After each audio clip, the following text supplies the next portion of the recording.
Hey guys, this is Torna, and today we're going to be talking about quests. Now, if you don't know, quests are one of the game modes within Tacticus. They're basically like events that kind of pop up and last a few days. You can see here about 3 days. Typically is how long they go for. There's usually about 2 every month, and they're usually characters that have been out for a little bit.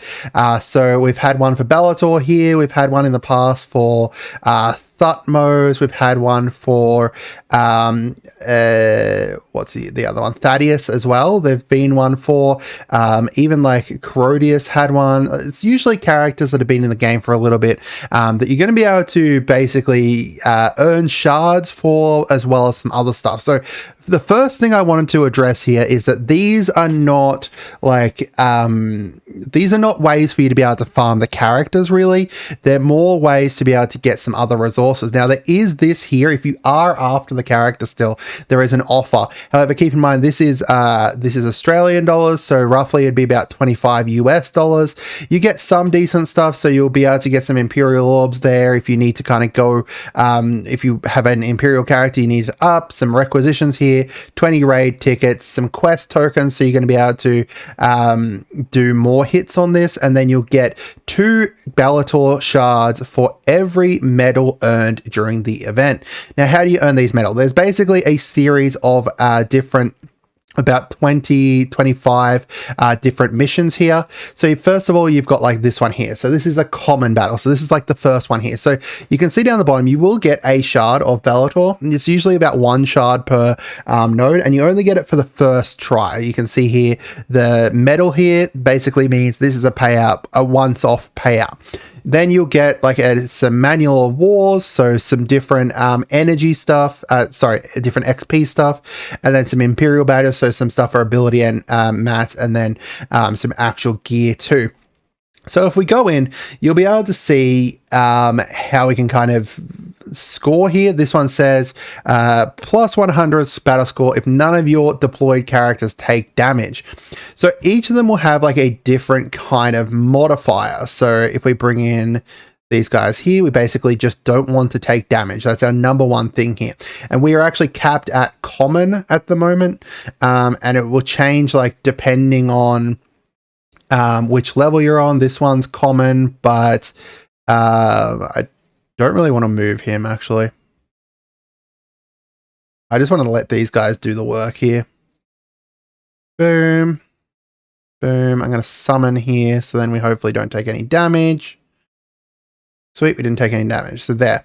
So you can see there that we got the 100 points. Now, you can see this part here is for the lightning victory. So the faster you do it, the more points you're going to get there, as well as well, it says +1 battle score depending on the average health percentage of your characters in the battle. Now, I don't know why I didn't get full points for that.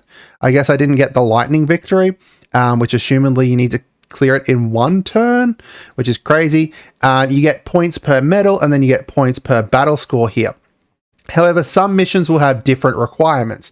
So if we go into this one here, you can see only Ultramarines. And we get plus 50 score if we use only Ultramarines, plus 100 if we take no damage, plus 100 per battle score, and then points based on our percentage. So here we've got we can use 3 characters on this one, and it shows which characters in here you can use, which is all our Imperial characters basically. So we've got like our Ultramarines here, we've got our Sisters, we've got our Imperial Guard, Adeptus Militarium.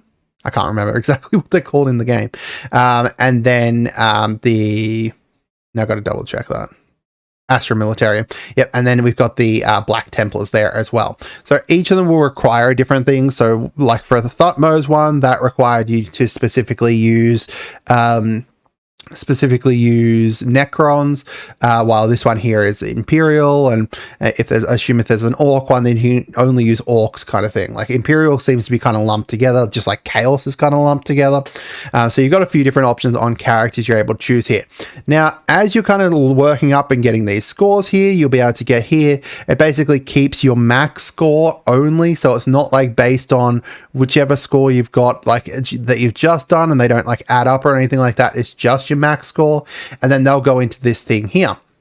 So you can see up here the kind of like the scale here, and as you kind of work up, you'll be able to get some crates along the way. So this one here is going to give you some raid tickets, XP books, coins, and then some common badges, and then all the way up to the end here where you get some more Bellator shards. You get a massive codex there. You can get an epic imperial, you can get epic or legendary badge, and some coins and raid tickets. So there's lots of really good stuff that's going to be rewarded from this.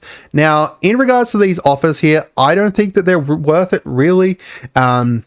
The only ones that I'd really look at is characters that are unfarmable or farmable later on. So when they had like the one here for Thaddeus, that was probably worth it because he was required, and if you're a new player and nowhere near unlocking him, then getting him potentially gets you closer to being able to do the Fall of Cadia mirror. This one here. Oh, sorry, not Fall of Cadia mirror, just the Fall of Cadia. So it gets you closer to being able... No, yeah, Fall of Cadia mirror. That's what I did mean. It gets you closer to be able to do that, which was good. Thutmose, I don't think was a good one to be able to get. Corodius, I don't think was good to get. And this current Bellator one, I'd probably pass it. But overall, if you really need the character shards, then it's going to be worth it. But for Bellator, it's probably not. Now, Bellator is actually a really decent character. He's fairly tanky, especially because of the Gravis armor here. Any incoming damage has to go through armor a second time. However, crits obviously pierce through it. He also has some decent summons, and then his passive here, being able to call his summons to be able to attack with him as well, is pretty good. He's a decent tanky character with decent movement. I wouldn't say he's very top of the meta, but he's still really good, especially within the live PvP that pops up, like the event for the live PvP. What's it called? Tournament Arena. He's really decent in that, I found. But overall, I think that he's probably, as I said, like, he's a decent character. So I wouldn't go too hard on him. I wouldn't go too hard on this, but actually getting the rewards from this stuff here is going to reward you with really, really good stuff. It's definitely worth kind of pushing through the quest just to be able to do it. The other thing is that these here, the battle tokens, you can actually refresh those with watching an ad as well if you happen to use through all of them. So you have the option to be able to get more by watching ads. That's it for today, guys. Let me know down in the comments what you guys think. Hopefully you guys enjoyed this video. If you do, make sure you do subscribe and like down below. Have a great day and goodbye.